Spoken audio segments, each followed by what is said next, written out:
Healthy hair is good hair.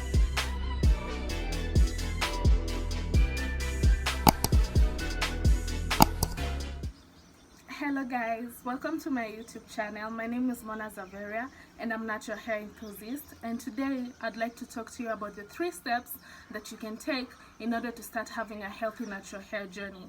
But first, before we get into the video, please subscribe down below and be sure to hit the notification bell so that you can be alerted whenever I post a new video. Thank you in advance.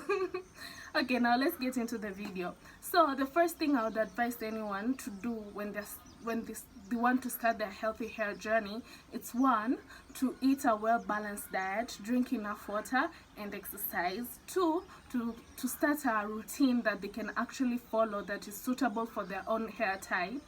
And 3 is to practice self-love. So let me start with the first point. What do I mean by a well-balanced diet? Okay, now I want you to understand the living part of your hair, it's on your scalp. And on your scalp, that's where your hair follicles are being housed, right? And to experience new growth, your hair follicle usually drain nutrients from your body. So it's important to always have enough nutrients in your body to promote hair growth. And why is that important? Because your hair is the least important part of your body. So your body will always prefer taking the nutrients to other parts like the liver because they're more important than the hair. So when you're experiencing deficiency in nutrients, your body won't take any nutrients to your hair, and hence you won't experience any new growth. Now, the second thing I also want you to know, when you drink enough water, you keep your body hydrated and you keep your scalp and your hair hydrated. And why is that important? Your hair, 25% of your hair is made out of water, and when you are dehydrated, your scalp becomes dry and you experience dandruff. Also, you start experiencing split ends and your hair starts breaking off, and that's really bad because you won't see new growth, you won't retain growth. So it's important always to keep yourself hydrated so that your hair can be moisturized and your scalp so that you can also retain growth. Then the third thing I also want to talk about is exercising. As I've said, your body normally doesn't prefer taking nutrients to your hair because it's the least important part. But when you exercise, it's you increase your blood circulation in your body, and we all know that blood is the thing that circulates nutrients throughout your body. So when you exercise, you increase that chance of blood circulation, and blood can actually reach your hair. So it's really, really important. And also you should also know that water also aids in blood circulation. So when you're drinking enough water and you're exercising, more growth, healthy hair. Then another thing you also need to know that whenever you exercise, you produce sweat, and your sweat is acidic, and the acidity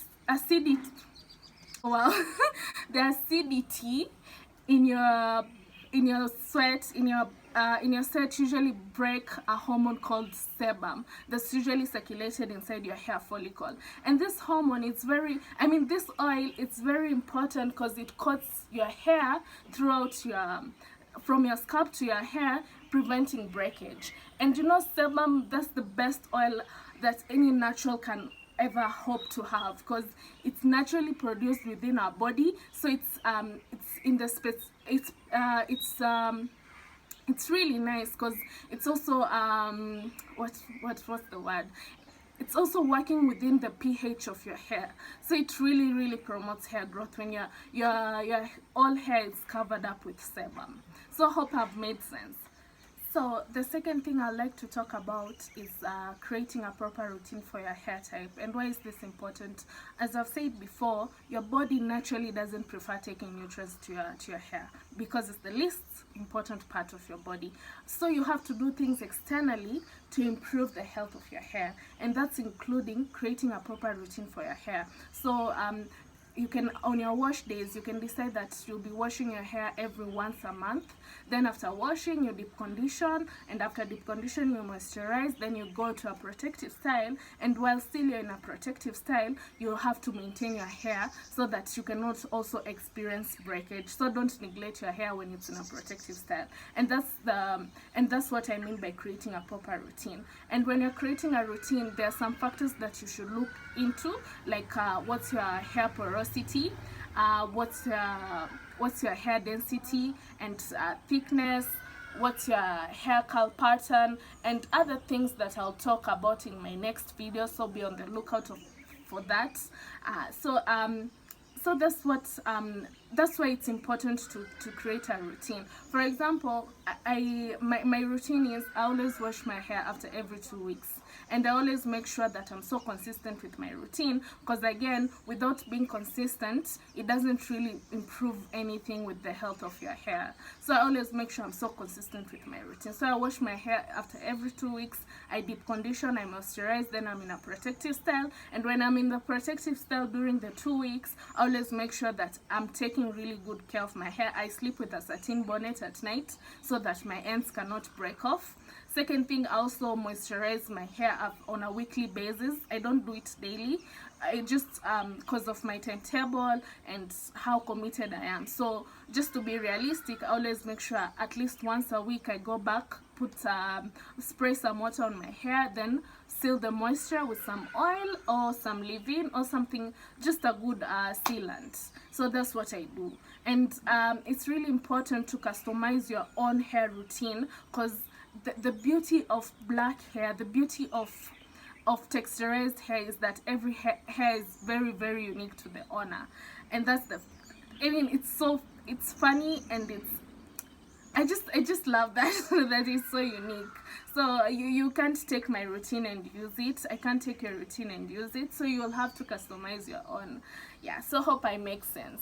But you can borrow 1, 2, 3 things from me, and I can borrow 1, 2, 3 things from you. Especially as a natural, it's really important to always learn from your own experience and learn from others.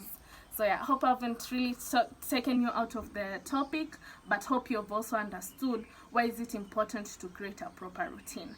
Now again, I forgot to mention that there's some factors that can affect your health, the health of your hair, despite the fact that you're taking a well-balanced diet, exercising and drinking enough water, and also when you're creating a proper routine. You may be doing both of these 2 things, but your hair is not responding well. So when it comes to that point, I think it may be due to you're exposed to heavy metals like lead and mercury. They can affect your body and eventually affect your hair growth. Second thing, maybe you are really under heavy medication. And third thing, it can be you're practicing you're a heavy smoker or heavy drinker. So if you're doing these 2 things that I've just mentioned and you're still not experiencing any growth or any change in the health of your hair, you should look at those other factors. But I also want you to know that sometimes your body communicates with you, like what's happening inside your body. So one of the best ways you can know if you're healthy or not is just checking your nails, checking your skin and your hair. So sometimes when your hair is falling out, you shouldn't ignore. Maybe it's because of healthy reasons, or it may not be. But for example, in kids with kwashiorkor, one of the signs that the show is that their hair turns red. So you see how your body communicates with you to let you know what's happening inside your body when you're experiencing some sort of deficiency in your body. So yeah, hope I've made sense. Hope I've not taken you so much out of context. Again, so let's move to the third point, which I honestly think is the most important point. Practicing self-love. I can't tell you how important it is to love yourself, because how can you take care of something that you don't love? I mean, it's impossible. You'll have to love your hair for you to even start taking care of it. So it's really, really important. And personally, it has been a journey for me to come and accept my hair. Like, before 3 years ago, I wouldn't have worn my hair out, and nowadays that's all I do. I just wear my hair out every time, because I was really ashamed of it, and I was never really taught how to take care of my hair and everything. But after searching and learning about the natural hair community, I just again fell in love with my hair, and that's when I started really taking care of my hair. So practicing self-love is really, really important, guys. So you have to love yourself and love who you are for you to take care of yourself. Hope I've made sense. And guys, if you have any questions, please leave it in the comment section and I'll be sure to answer them. And if you liked my video, if you liked my content, I mean, you can also like and share my video. And also I always post tips of how to take care of your hair on my Instagram page. I'll leave the link below. And yeah, let's just create this community where we just talk about our hair and be just free about it. Yeah, so thank you so much guys. Bye, see you on my next video.